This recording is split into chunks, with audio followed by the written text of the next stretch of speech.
Mariners hosting the Phillies in one of the best pitching matchups that we got for the day. The Phillies are minus 116 on the money line. The Mariners are minus 102. The over-under is 7 runs. The Phillies laying a run and a half on the run line are plus 158, meaning if you bet them that way, they have to win by 2 or more.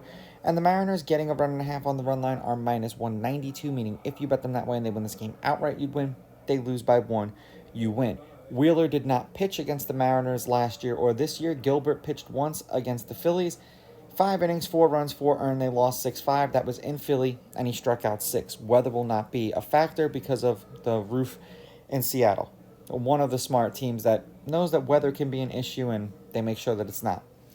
Head-to-head, the Phillies are 6-4, but the Mariners have won the 2 games they've played against each other this year. The home team's on a 4-game winning streak. The home team is 5-5. The favorite has won the last 3 games they've played against each other. The underdog is 6-4 on the money line. The underdog getting a run and a half on the run line is 8-2. There have been 5 one-run games in their last 10 meetings, including the game they played against each other last night. The over has hit in their last 2. The over is 6-3-1, and the over at 7 is 8-2. And obviously, with both of these guys on the mound, that's why the over-under is set as low as what it is. The Phillies are 3-2 in Wheeler's last 5 starts. The over is 4-1. 5 2/3 innings pitched, 5 hits, 2.4 earned runs, 6.4 strikeouts, 2.2 walks, 0.8 home runs. He gave up 3 home runs in his last start against the Yankees.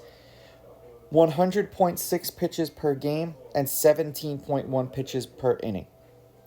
For the Mariners, they are 1-4 in Gilbert's last 5 starts. They've lost his last 3 starts. The under is 3-2.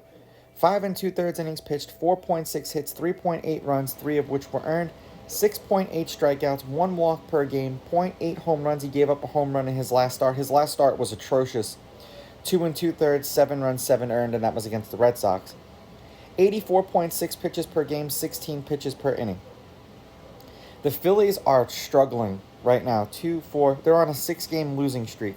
13 runs, 11 runs, 12 runs, 11 runs. 6 runs and a loss, 5 runs and a loss, 2 runs and a loss, 5 runs and a loss.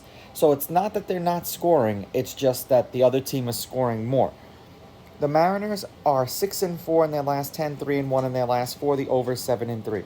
16 runs, 5 runs, 12 runs, 11 runs. 10 runs and a win, 2 runs and a loss, 10 runs and a win, 6 runs and a win. I'm going to say that the Phillies snapped their losing streak solely for the fact that Wheeler is on the mound. I understand they lost his last start, but he's pitching better than Gilbert right now, and the fact that it's incredibly challenging for teams to win 3 games in a row against the same opponent, and the Phillies are, I think, too good to get swept, but I could be wrong.